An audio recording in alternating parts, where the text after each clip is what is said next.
here we are again, lighting a candle, a world that works. Lighting the candle, lighting a candle. Which makes more sense to you? You're listening, and I'd be interested in your thoughts. So, the act of lighting a candle is a very powerful one, and it's one that anyone can do.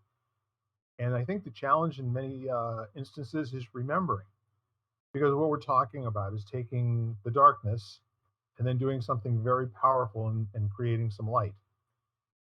And a lot of the metaphors and similes that we've used over the last now almost, I guess, fully 2 years, in terms of the recording of podcasts that we've done, um, it has to do with shedding, not truth. I don't think that's the right word. How about curiosity? I think shedding some curiosity so that people are interested in going beyond, the easy thing to say in 5 seconds or less that pretty much puts everything in the world in perspective, and that's how it is.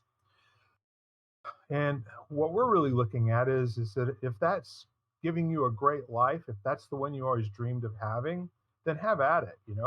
Just continuously enjoy that moment of being blissed out, by where you find yourself. And I mean truly blissed out, like self-expressed, full of joy, um, like gushing from all pores in terms of how much love you have to give to the universe. Now, I know it's a little bit crazy and it's a little bit beyond the mark, uh, but sometimes we have to overshoot the mark in order to hit what we're really intending to accomplish, right? That old saying of if you shoot for the moon, you'll at least land among the stars. So I'm sitting here today and I'm wondering, are there instances where people can both have a really great life and at the same time have these moments of disempowerment that are almost debilitating, where you're off your game and it's not you playing. And sometimes, you try to do the things that you always do to get back up on your feet again, and nothing happens, you know?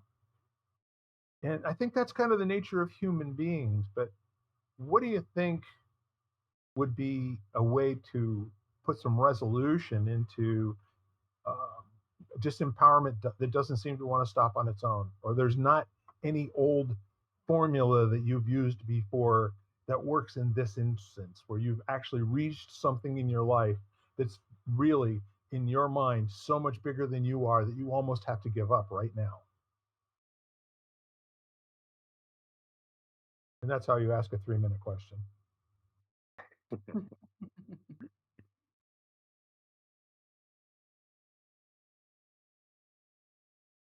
So the short version is what the hell do you do? I guess part of it's perspective, you know, and how you see it, your relationship to it. And so it's kind of interesting if you've got a kid and they've never done a push-up and you put them in a position where they're feeling a sensation of discomfort or what some might call pain, they're not going to want to do that. Why would I do this? This is uncomfortable. But then if you explain this will make you stronger, how you're trying to make that punch better or you're trying to Yeah, do this or that, all of a sudden they have a perspective for that discomfort and the value that it's bringing. So, so how much of it is about the view that we happen to hold at that time and our understanding of the value being created. And, sure. and I think a lot about living life with grace and balance. That's for me anyway, that's a value that's important. But balance is like an illusion. There is no balance. There's just, there's dynamic tension created by opposing things that give the illusion of something, resembling balance. So, so things go wrong or you're perceiving them as going wrong. Well, okay, so that's created an imbalance. So what's the counter to that to move you back towards balance? And then, they go so right that it becomes out of balance. And what brings it back, you know? It does have that seesaw pendulum kind of feeling to it, doesn't it? that sometimes it's a something that you actually have something to say about how far it swings or where you are or when you're in balance or out of balance, and then other times you're actually just holding on for dear life, you know. And it's always like that annoying kid in the Matrix who says, "Don't try to bend the spoon because that's impossible." Well, it's As interesting. The people that I've the noticed spoon is, is bending.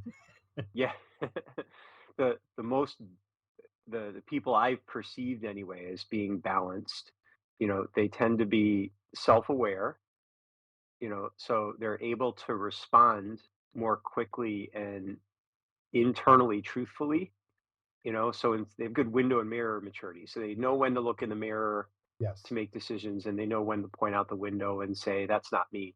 I have gratitude for something else, whatever. And they also have a commitment to the micro practices that prepare them in advance for the things that create imbalance.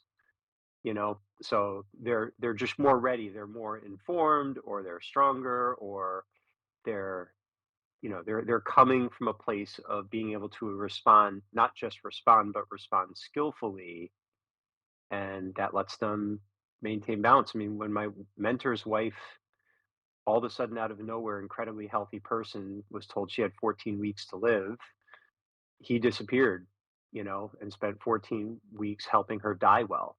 And on the other end of that, this is the love of his life. Some people would have been completely broken by that. And he navigated it, and found a way to reestablish balance that was different and not what he thought it would be, but it was still balance, and it was a very powerful thing to witness. And I'm grateful that I had that experience of seeing him handle that. So I'm a blessed man to have also experienced that. You know, over I never met his wife. Um, I met John probably about a year after Cecilia passed away, right? Mhm. And he did this beautiful website, which was a living memoriam to the spirit that was his wife.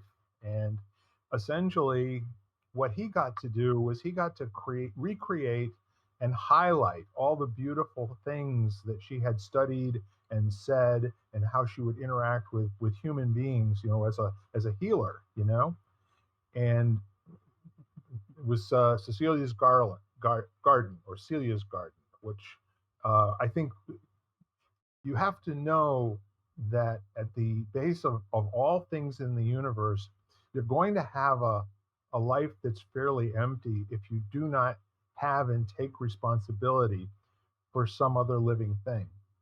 And some folks do that through gardening, and some folks do that through having a pet, which isn't a pet for very long once you fall madly in love with them and they just become another family member. And in many cases, they just become an appendage that every once in a while has to leave you to go get a drink or maybe some kibble.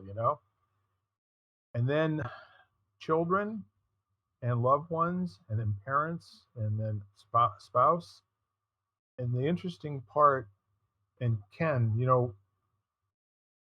as I hear you talking, and see, this is the thing that I think is a huge blessing for some people, where you have this almost accidental aha moment somewhere in your life that maybe I do need to get some preparation.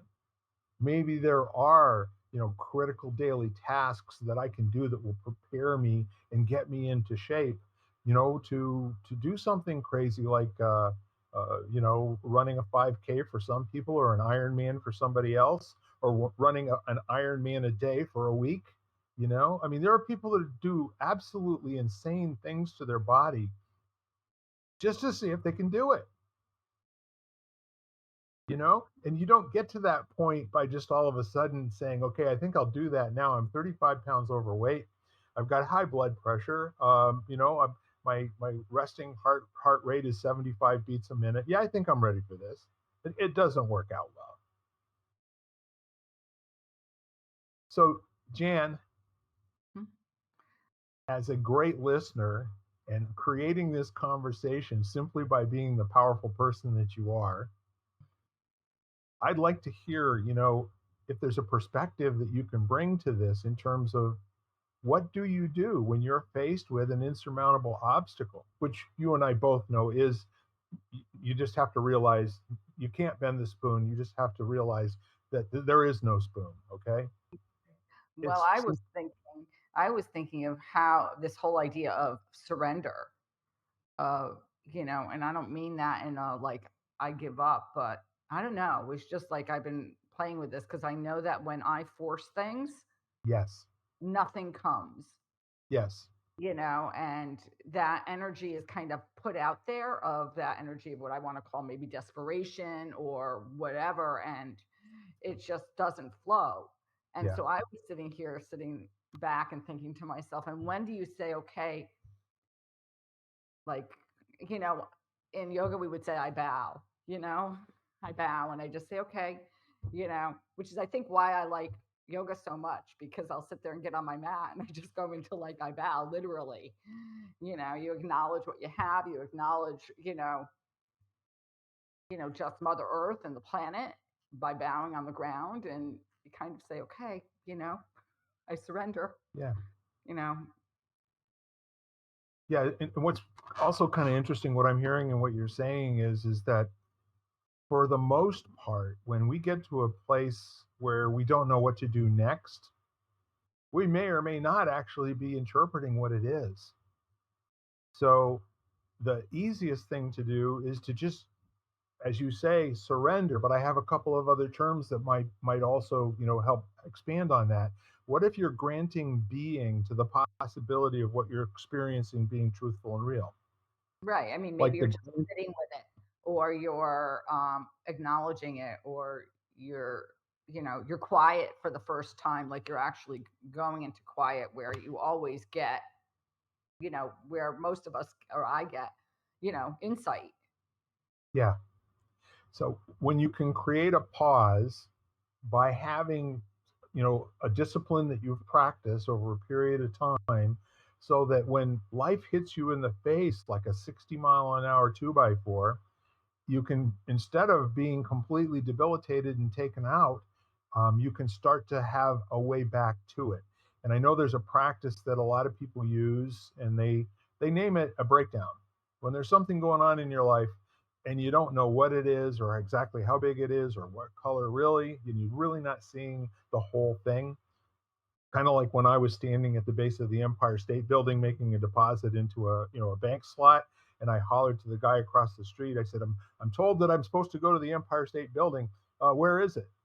He said, "You're standing next to it." You know, it didn't occur like the Empire State Building from that angle. So having a technology where you can do the push-ups, ride the bike, climb the fence, or give language to something that has no language while you're feeling like 5 years old and nothing to bring to the table in terms of your own survival over the next 5 minutes. There's the thing, the idea of a breakdown, you don't have to get really deep in the weeds on describing what it is. You can say rocks are rocks, trees are trees, and breakdowns are breakdowns, and this is one. Now breathe. Now get curious. What are my options? What do I do here? Do I phone a friend? Do I ask the audience? You know, you have options that you can create in every moment, but you have to be awake enough and not completely taken out of your game for a long period of time. And so all of these things can, the more you work out, the easier it is for you to work out more. True statement? The the working out never gets any easier. What gets easier is the decision that it's important enough to commit to it. Whether it's anything, it's nutrition, relationships. I don't care what it is. Yeah, But the point is you build muscle by building muscle. You yeah, can't just yeah. you And just can't wish for it or go buy it at the drugstore and no, actually and something that's sustainable. acknowledging the fact that it's there things. If your interest is in growth, there will be effort, and Right. effort by nature is discomfort, on some way. So whether it's having a difficult conversation with someone that's close to you, there's effort in that. you Yeah. know? So, but that's where the growth is. So if you decide to just ignore it, you're not applying effort, but you've also limited the opportunity for growth. So, so it's just that. And I actually like letting go as opposed to surrender because it's just always felt to me like if I have an attachment to a result that's no longer possible or it's highly unlikely, I have to let go of that attachment to create space for something different, And if I don't let go, now my arms are full of what I'm trying to hold on to, which makes it really hard to pick up new things. So, so letting go. And it's funny because even with, so if you're talking physical, vitality and working out, it's often you're full of the things that you're holding on to. I don't have time. I don't know how to do this. I don't have the motivation. So you have to kind of allow yourself to let go of those things until you can find the reason that you'd value enough that you would pick up the concept that I don't want to do this and it's the best choice for me right now. And I bet you I'll be okay when I get started. And if I don't, if I'm not okay when I start, then I can let that go too and stop. Yeah. you know, I've had that. I've started, a 2-hour run and in 15 minutes I was done because it was just not it, the push through wasn't going to be the best choice Right. or it felt like it wasn't. So I let go of the run for that day. Well, for some people, it's just the starting the sentences with "I can't" or "I'll never" or "this always," those kinds of things, and then what usually comes after that is sort of nonsense, something you've gotten comfortable being uncomfortable saying, and you're not moving ahead.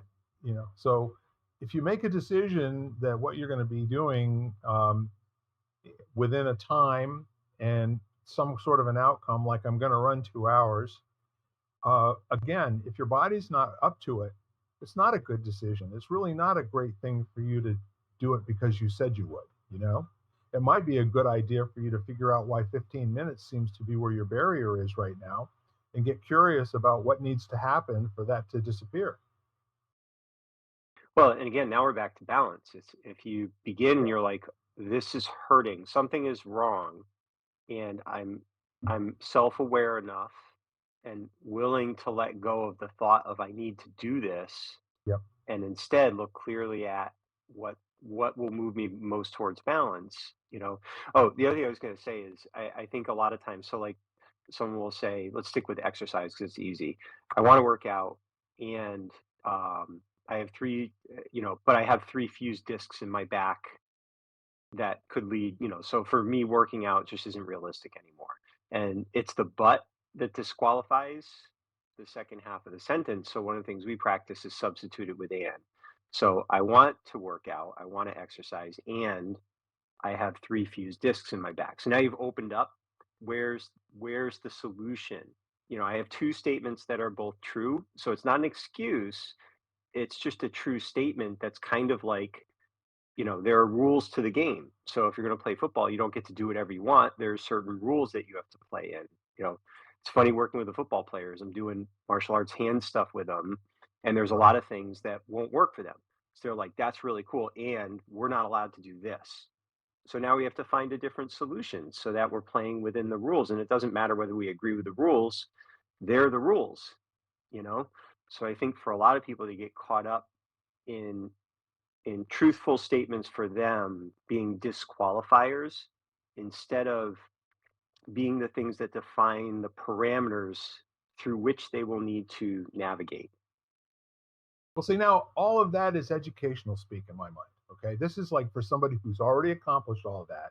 Now you can look back and you can say that once you've done this, this, this, and this, you should have these capabilities and this ability to be able to reason and understand. And, most of us, I mean, you're describing a cloud as the Sistine Chapel. And I think a lot of us in that area are seeing a ducky, or maybe the moon, or my pet dog.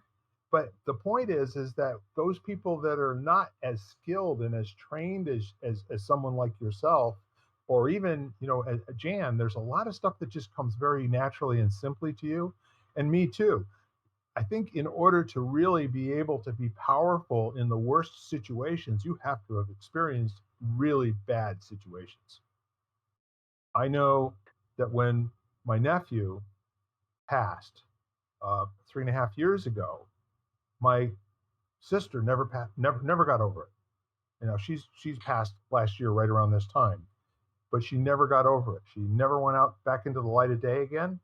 Her life was over. It ended.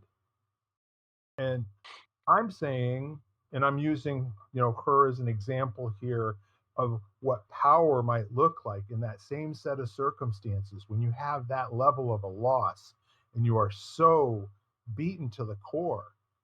I know other people who had a recovery period, but at some point went back to some kind of a normal life, as big as a breakdown as that was. And so, I apologize for using a personal anecdote in this fashion, but I want you to know there are real human beings out there. I think, and what would be really powerful, Ken, is those things that you did when you were young and how you got to the next level after the ones that should have stopped you altogether. Do you know what I mean? I almost died in a car accident 3 times in my life. I never did. I got a lot of story out of the first time that I was in a car accident and almost died. And then I finally decided about 2.5 years later, that's not really even an interesting story to me anymore. You know, it wore off. But 2.5 years, why did it take me that long? You know what I mean? Well, But I think, oh, go I ahead, Jan. Sorry. I mean, I wouldn't limit it to young because I think that, Yeah.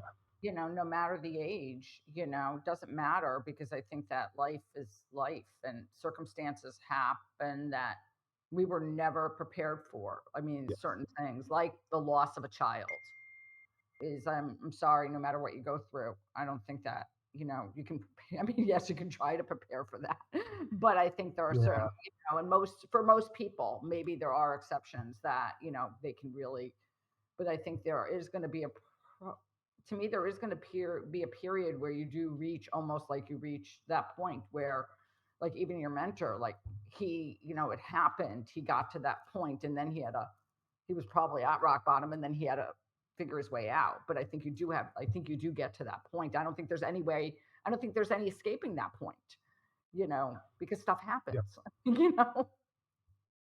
Well, and I think it's so if you think of a spectrum of less skillful to more skillful, you know, some of us, some people are gifted with starting naturally a little bit more skillful at certain things and they can leverage that. Like for me athletically, I sucked at everything. Everything. I failed, I got cut.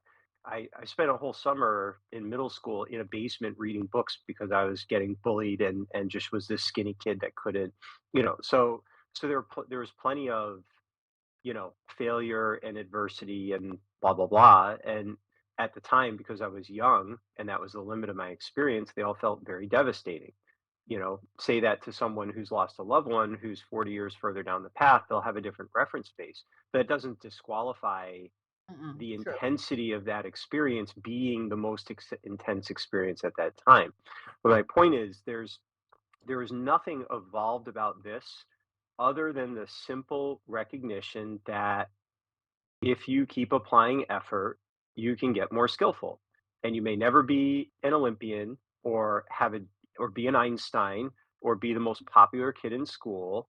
However, we all have the capability and at some point someone has told us, invited us to consider you can get more skillful through effort. And it's not going to be linear and you're going to have many defeats and setbacks. So that's just the starting point. Now it's just a matter of do you find things, and this is why I like this 5 practice thing, this compass thing I do. What's the thing that resonates for you? For me, it's movement based. For other people, it's intellectual. For some, it's connection to others. Like it's what's the thing? And if you can identify that thing, now you have a doorway to enter in through the potential of your own life spiral, raising yourself up, spiraling back down, spiraling up a little bit farther, and just having this dynamic relationship with your own life. And maybe I'm using more sophisticated terminology to do it, but it's just Yeah. learn from it and do it again. We all learn that by the time we're 3. You colored outside the lines. Oh, If it's important to color inside the lines, you can get more skillful at it and learn to do it, you know? right. But nobody ever goes, I just fell off my bicycle. Now I need to get more skillful. Okay. Uh, the whole problem is we're all supposed to be really good at everything every time we try, right? Isn't that the way a 5-year-old thinks? And if I No. can't do, well, now hang on. Okay. I Uh, disagree with that. No, having worked with a lot of well, let me finish. 5-year-olds, no. Okay. No, I'm going to tell you right now. Most people decide what they can't do at the age of 5, and they never try again. Oh, all right. Well, yeah, So, yes, so yes. the point I'm trying to make here now is we're all 5 years old somewhere, because the lie that we bought into growing up is you should be able to do everything. It's unspoken. It's like he's a natural this, your father talking about the kid next door, or man, it's so effortless the way that the way he catches ground balls, and holy mackerel, what balance he, whatever, when you're hearing somebody being described for what people value or think is a good attribute or trait, they don't really understand that that kid happens to be good in one area. He's failing math, okay? But man, he can play baseball. And that kid's life is empty and meaningless in the whole math area because it's not as easy for him as baseball is. So we all are designed to not be good, and we, as you like to say, that we suck at life, okay? But the main reason we suck at life is because it's a breakdown for us that we do. And whenever we're confronted with that not working, it's like, what's wrong with me? You know? And I'm not saying that like a truth. I'm basically saying that there's reactions that people have as they get older. And it comes down to personal relationships. It comes down to physical things that you can do. But there are people in folks' lives that they just haven't called on the telephone in 10 or 15 years. I mean, people they're related to. And the reason for that is because they're pretty sure how it's going to turn out. However, that's not one of those areas where they've said, I need to get more skillful about this, right? So that's my point. Not that everyone can have a failed circumstance and now that they can have an intellectual breakthrough and now suddenly decide, you know, in your case, it took you a summer, right, of breakdowns and things just completely not working. When did you finally decide that you were going to commit yourself to a physical lifestyle? Oh, I had already committed to it. I just sucked at it. But I just would go to things. So I wasn't good. I mean, my dad signed me up for, my stepdad for baseball and football. Those were his sports. I tried them all. I was terrible at them, but I'd go out there every year. I'd sit on the bench a lot, and and then eventually I found I liked more individual things. So I tried track and got cut. I wasn't good enough. Yep. So, and then it wasn't until my freshman year in high school, my best friend tried out for the swim team as a diver, Yeah. and I tried that and I liked it, and they let me stay mainly because there was no one else who wanted to even try it, you know. And sadly, that ended up being something that really was literally the springboard to athletics. My best friend killed himself a year later, Aw. and and I went through that, and but I just decided, so basically I dove, and then because I was diving, the track coach is like, "Hey, you guys have good body control. Try pole vaulting." And I was like, "Pole vaulting?" He's like, "Yeah." And I was like, "I got cut from track." He's like, "Don't worry, you don't have to run. Just run fast and then go up in the air." And so I tried that, but then once I was on the team, I'm like, I want to try running again. And before you know it, I was doing the 3200. And then the next fall, I did cross country. And but in the process of that, and I've seen many 5-year-olds, I'm gonna push back on this. They figure out what they're not good at, and then they focus on the things that they are good at. And I mean, I've worked with thousands and thousands of kids, and they're like, "Yeah, I'm not so good at that, but I'm really good. I like this. But my friend, he's really good at that." And so I wonder how much of that is modeling. Like my parents didn't say you have to be a baseball player. Like, they thought I was crazy. My dad did not understand the athletic things that were attracting me. He had no relationship with it, and he's Right. like, "Hey, if that's what's working for you, and it's you seem more healthy now, and you're not hiding in the basement anymore, and your grades are good, and, so keep doing it." And that was it, you know? Seth Godin has a book called The Dip that's good to read, and he talks about the fact that most of us, when we have to learn to understand when to quit, and maybe this is something that could be addressed more in a systemic way. Like, you start something and there's a lot of excitement, but then you go into the dip and the skill is on the other side. You got to climb out of the dip, but you Right. have to ask yourself a question: is this a dip worth climbing out of, or should I just quit early and move on to the next thing? So, and frankly, when you do things to a high level, you do that. Like, I mountain biked and took it to a pretty high amateur level and realized I'm not going to go pro.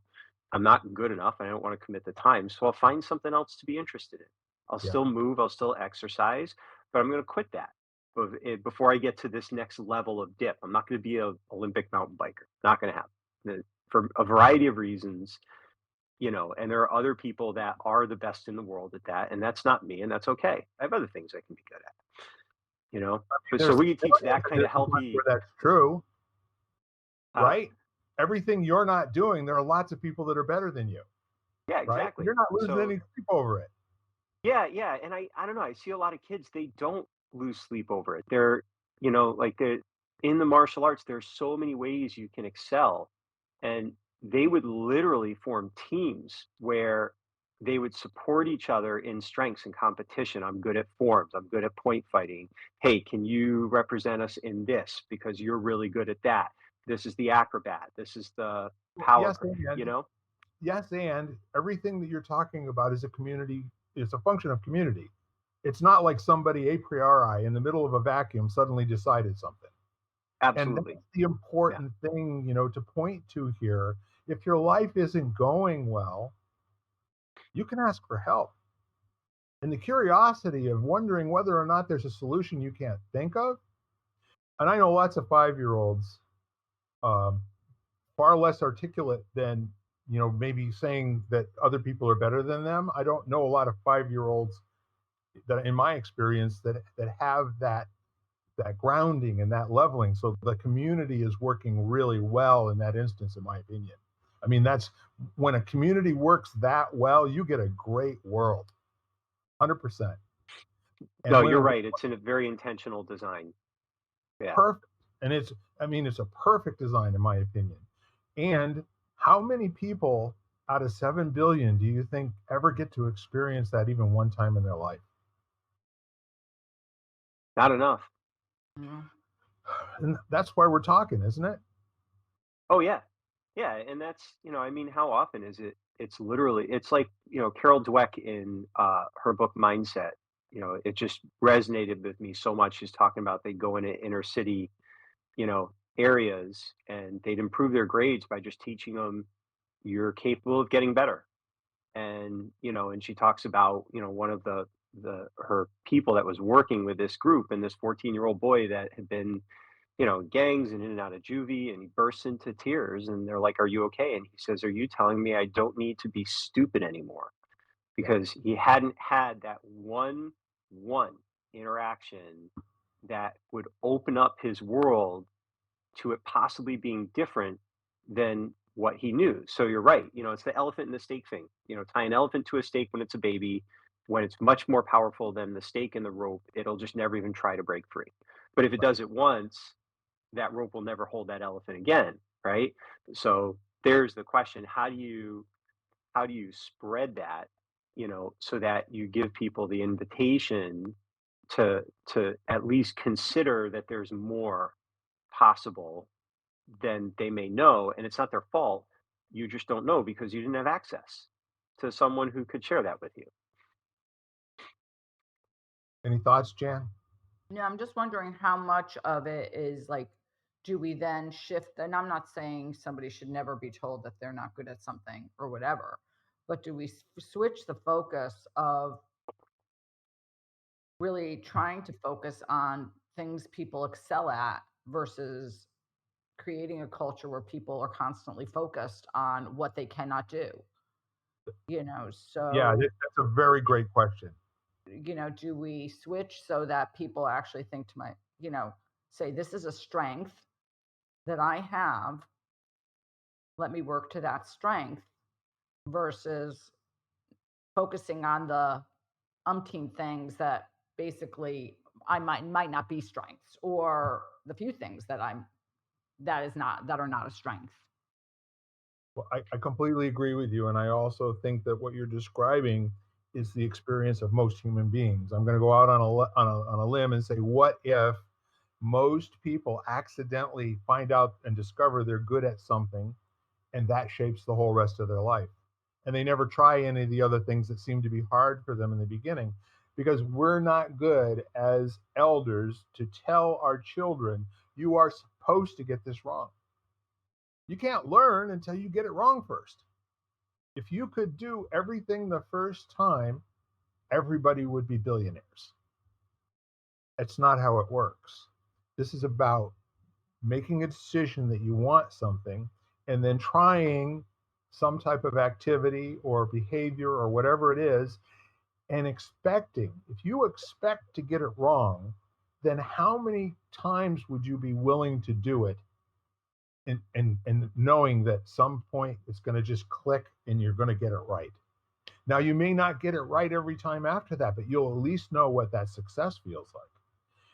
And so, in a lot of the coaching that I've done for people, it's been just that thing where they've chosen the wrong path to get to where they want to go in the future. And the job that a coach has is to say, what you're working on and with is going to get you something, but you're not going to be getting the kind of frequency of, experience of failing to get you where you want to go. If you really want to be somebody who's competing with the rest of the athletes at Disney World, you got work to do. You can't just, will that to happen. So in the meantime, there are skills that you've already decided, because we did an inventory of what you think you're good at and not so good at. Do you see that some of these things you would have to have at least some level of mastery in order for you to accomplish the big goal? And when they sit down and they start to look at it, then they say, well, what do I do to become a better public speaker? What do I do to become a better listener? What do I do to become a better manager of my time? These are all things that they made decisions about in their 20s or before that they'll never, ever, ever. And so if we train our children, and there are cultures that do this, that we're here with you and behind you, and you're expected to fail. If you don't fail, you're not working hard enough. And when you fail enough times, like magic, all of a sudden there's something's going to break through for you. And now it'll be easier to fail in that area. Will it be easier for you to fail overall? It kind of depends on whether you choose the easy route where you win all the time and get, a sugar high in a short period of time and accomplish great things and then peak out there. But to have a life that's ongoingly going to be about growth and development, people have to know you are supposed to fail, and many times miserably, and many times like feel it in the pit of your stomach. And then you're on the right track. It is those moments of despair, the I don't know what to do next, that allow, for the potentiality of breakthroughs and really accomplishing something great with your life. Maybe.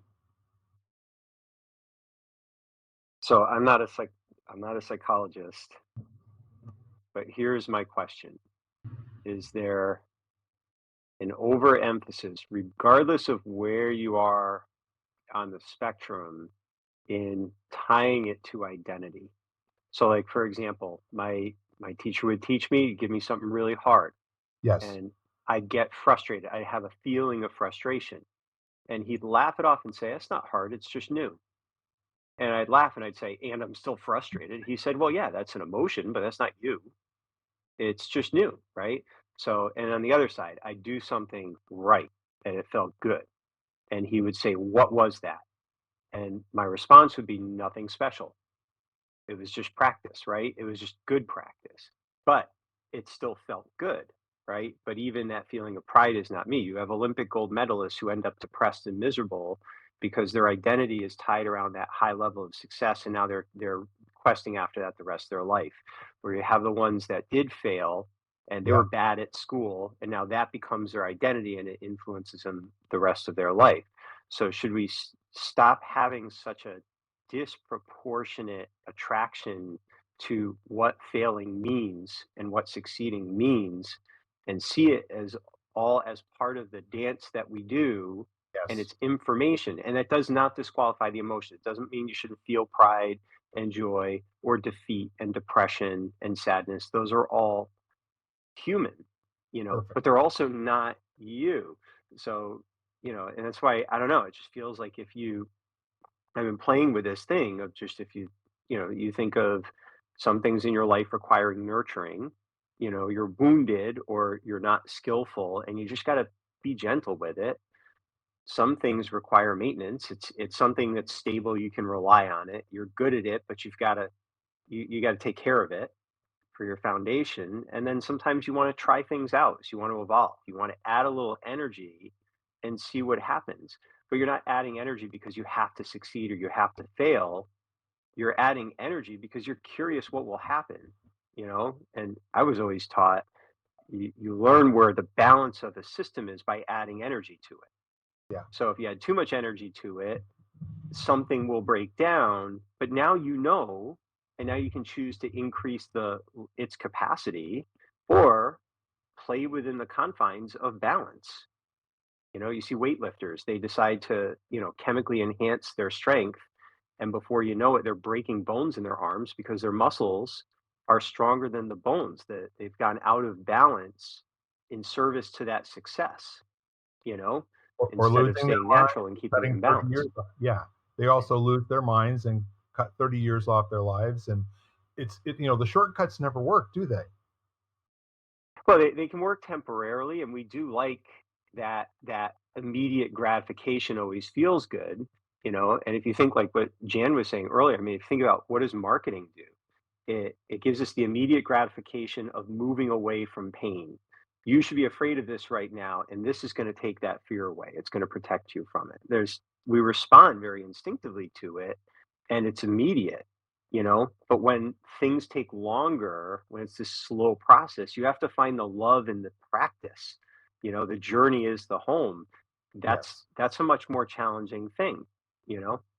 Well, yes. what you were speaking to Ken and I, because I had to write, I did do homework for a self-development thing I'm doing, and we got well, part of it, and I sort of was writing was about the whole idea of labels, how we Mm, label ourselves, and we identify with certain aspects of ourselves. So, what we do, whether we're a wife, a spouse, a child, a husband, like we label, and then when that's gone, all of a sudden we lose ourselves. It's kind of like, mhm, so if you're a parent and you lose a child, and I'm not belittling that, all of a sudden, that whole aspect is rocked because you don't have a child anymore. And so you're a parent without a child. And so I think that those labels sometimes that we label ourselves, just like identifying with what we do, and then when you lose your job, all of a sudden you're like, what am I? Because I'm not that anymore. Or you lost your job, therefore you're a failure for the rest of your life. Right. The decisions, where the day before people were telling you you're the best at your job, you're the best I've ever seen, do this line of work. We've got great plans for you. And oh, by the way, we're laying you off because we've got financial problems. Right. So how do you hear those messages without having there's a you remember the old saying, if you're going to come fight with me, you better pack a big lunch. I don't know if you ever heard that, but the whole point is, when people get into shouting matches and they're talking about meeting after school and all the rest of that, it's like you better pack a big lunch. I mean, that's like the ultimate come prepared or don't come because I'm going to wipe the floor with you, kind of thing. Life does that with us, and it has no choice but to make things hard at different points in our life. So while you're preparing for all of these sorts of things, and whatever age you start to realize or make a decision that you're really good at something or really bad at something, when you're really bad at something and that bothers you, a lot of times that's closing a door for you that you're going to run into over and over and over in your life. Whether you realize it or not, if there's a conversation that you have with a girl when you were in the third grade and it didn't go well and you got outed in front of the whole rest of the class, and then it just seems to be happening in different places at different times in different circumstances in a lot of people, from the reports that I've seen, um, earlier similar type incidents, but the whole idea of where we are in this conversation is there's hope. I don't care who you are, don't ever give up. You got to draw one more breath and keep going in this moment. you know if you don't do that, if you don't have enough trust in all the life that you've had so far, as bad as it's been, there's always an opportunity. Whatever horrible decisions you've recently made, whatever lack of discipline or self value, it only takes one conversation for you to make a decision. You're going to do things a little bit differently in the next 5 minutes, and then maybe for the next half hour. So whenever it looks darkest, it's almost always just a road sign that basically says you got something to learn here. And by the way, if it's that much of a bodily reaction to the circumstance, I say it might be worth learning. As a matter of fact, it might be the keys to the kingdom. Just thinking out loud.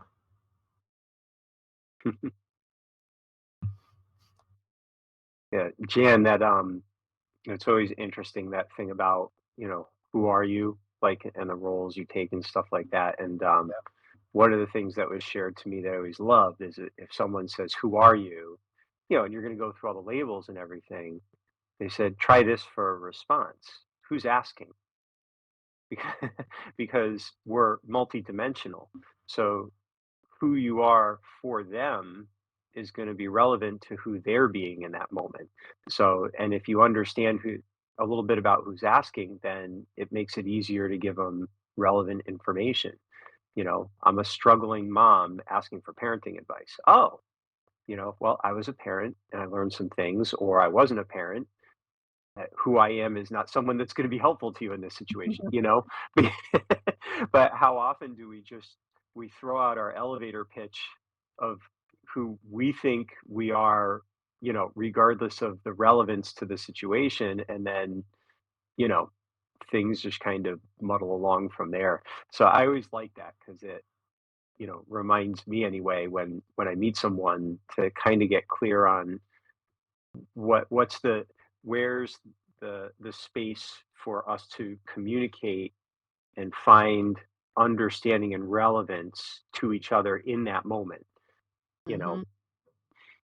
And I love that. And then also the other thing is that when you are listening to someone, I know myself is I don't necessarily want an answer. And I don't Yeah. necessarily want someone to tell me what to do or to give me advice. I want someone to listen.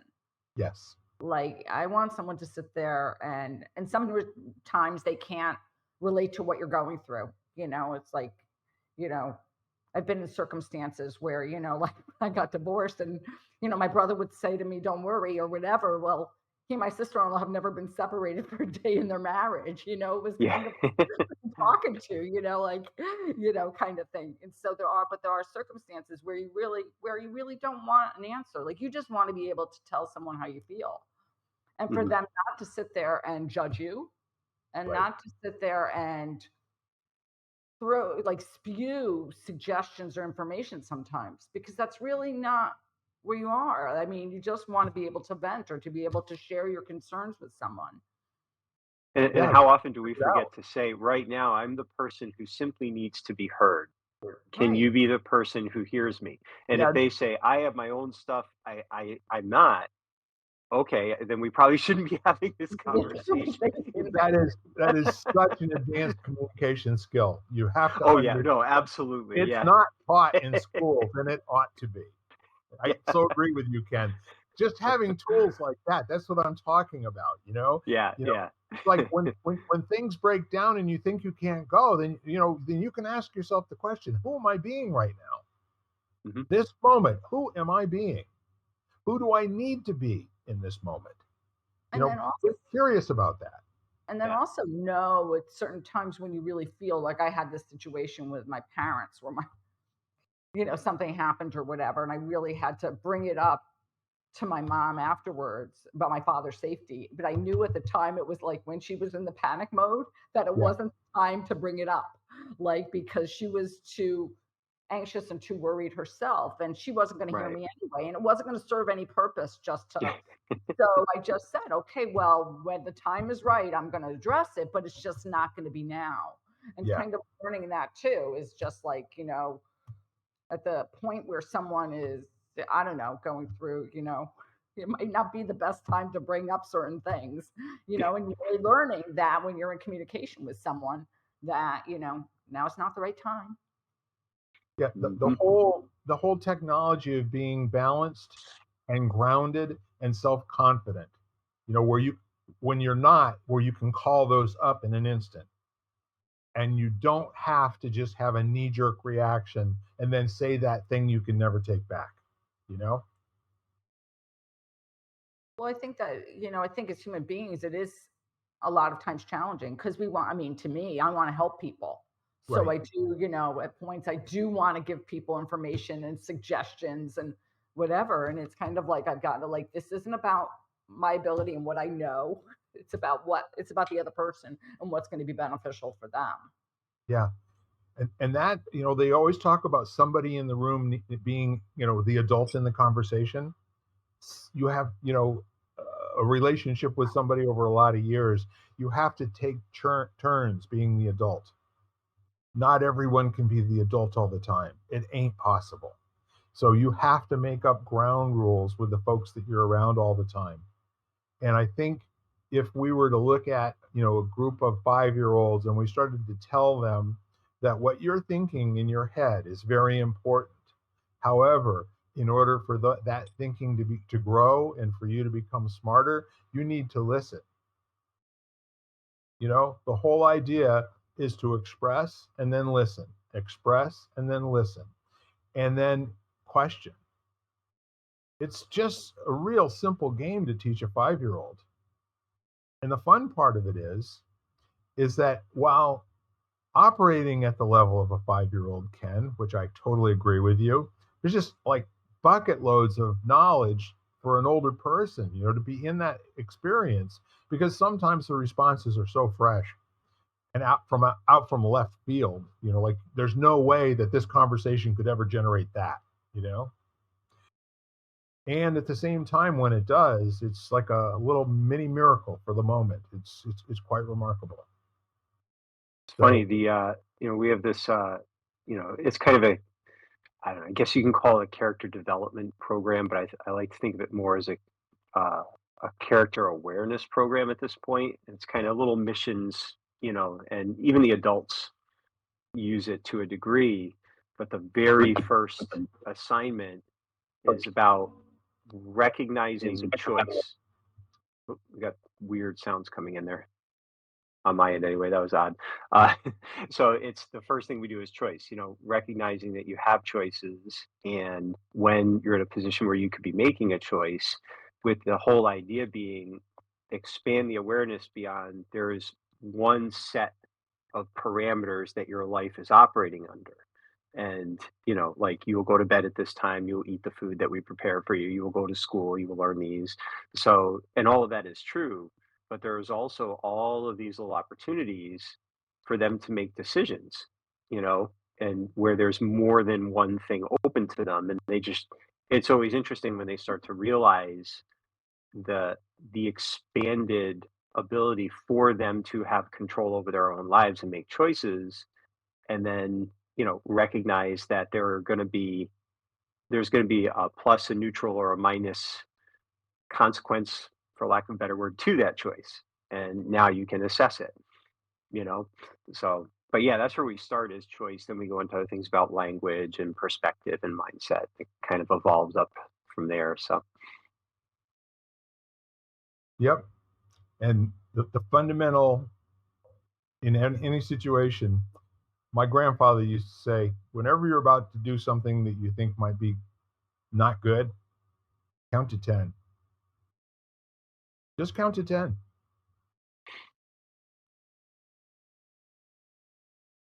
Very interesting. Um, And I always just say breathe.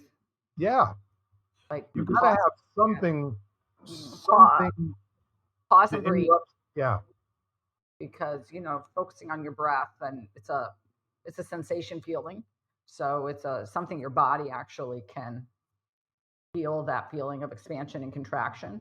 So it's a breathe. it's a decision to physically change your state. We can Yeah. say that now as people who have studied it, but a timeout is nothing more than interrupting a behavior so that a new behavior can begin. And there's really, I don't think there are many substitutes for a good timeout. And as a 68-year-old, I use timeouts frequently.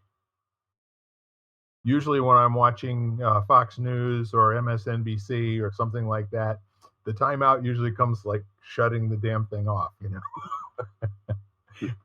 I cannot take any more of this right now. And I do not believe that that is fundamentally the state of human beings, the way that y'all are being with each other. Not cool, you know?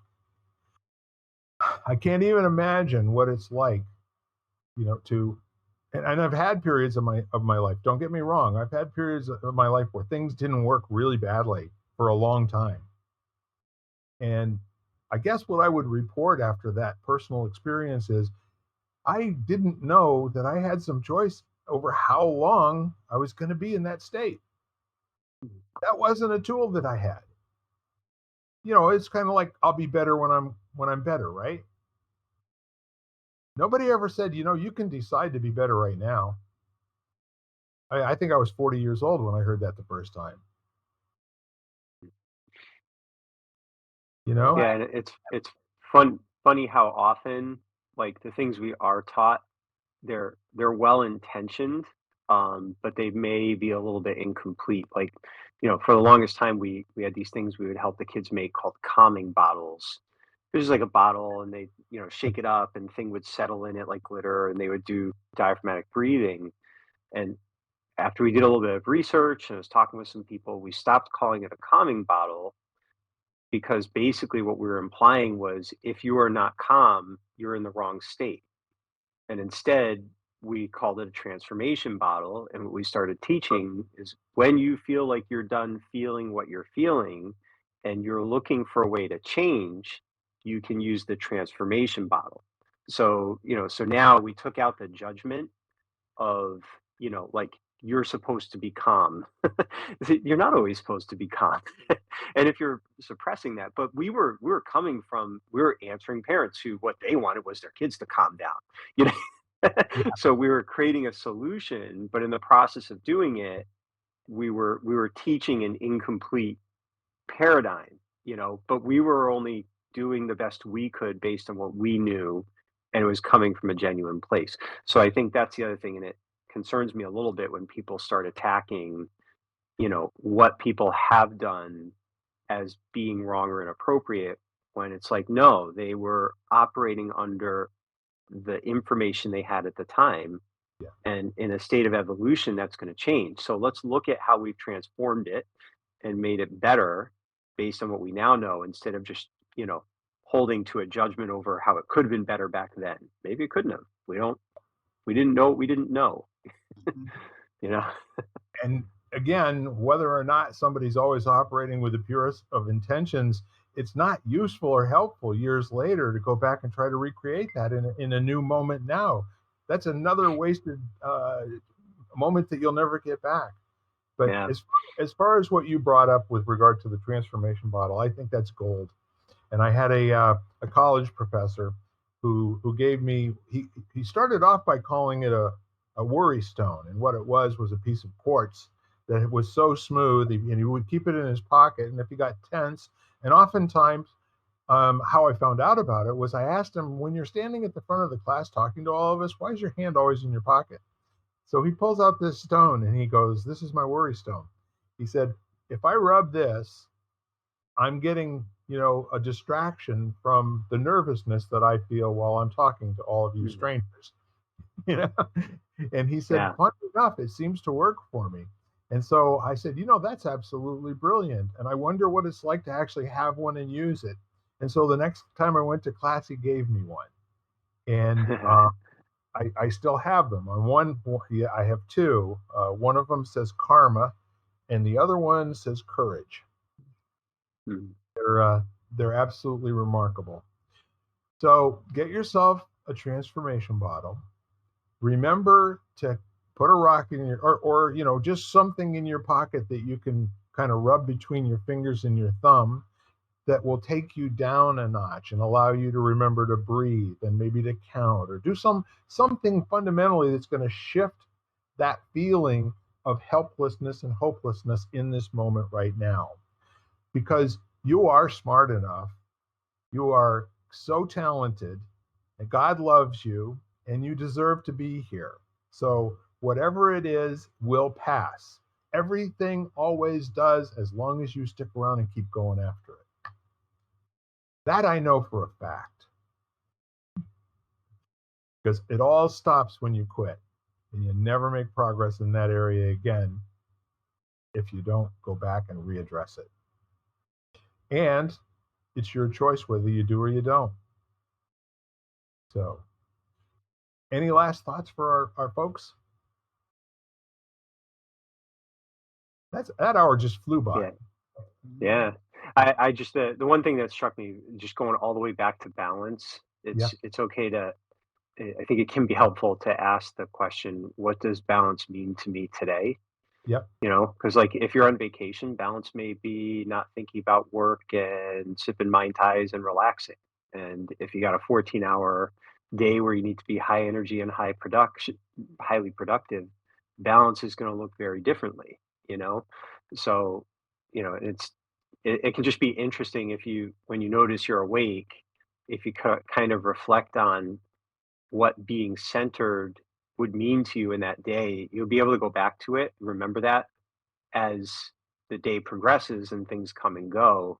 And balance isn't, it's a changing state just like everything else in our lives. It's not like you're just balanced and that means I'm this Zen person all the time who just kind of floats through life. Not necessarily, maybe it is, but probably not every day. So, yeah. So, what does balance mean to you today? And I love that, Ken, because actually, as you say that, and I didn't really consciously or think that it was conscious anyway when I made this choice, but I have meetings pretty much almost back to back from 7:30 this morning till 9 tonight. And every break I've taken like every 20-minute break I have, I've like done a half-mile walk. Today it's gorgeous outside. And I'm like, okay, I think I'll get outside again and take a walk. And I think I'll get outside today and take a walk. And it's just keeping me, keeping me grounded because it is a chaotic day. Yeah. And So you're finding balance while maintaining an active and engaged mind. That's cool. Yeah. So yeah, just as an example for people. Yeah. So if you're in that state where it ain't working for you, you can surrender, you can let go, you can grant being, and all these things just to allow you to have a few moments without pressure and just let it all kind of just drift up into the ozone where it belongs. And when you breathe all the way down to your toenails, and then exhale all the way up to the top of your head, and then do that slowly a half dozen times, the world just might look a little bit different to you. And what if it does? Well, we are lighting the candle A World That Works. And we really are glad that you are tuning in and listening to us. And I want you to keep us on our toes and ask questions. And we know you won't be hearing this for a little while, but when you do, take it into your life and use it your way. Hopefully these conversations are a tool for you to be able to pull out in a moment where you need them. A Swiss Army knife in terms of how you handle what life is throwing at you. So until next week, thank you very much. And we didn't identify who we are. I'm Bill Carell.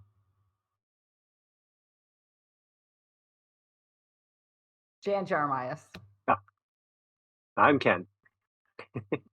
Exactly. All right. Thank you very much, guys, and have a really, really great week. Bye for now.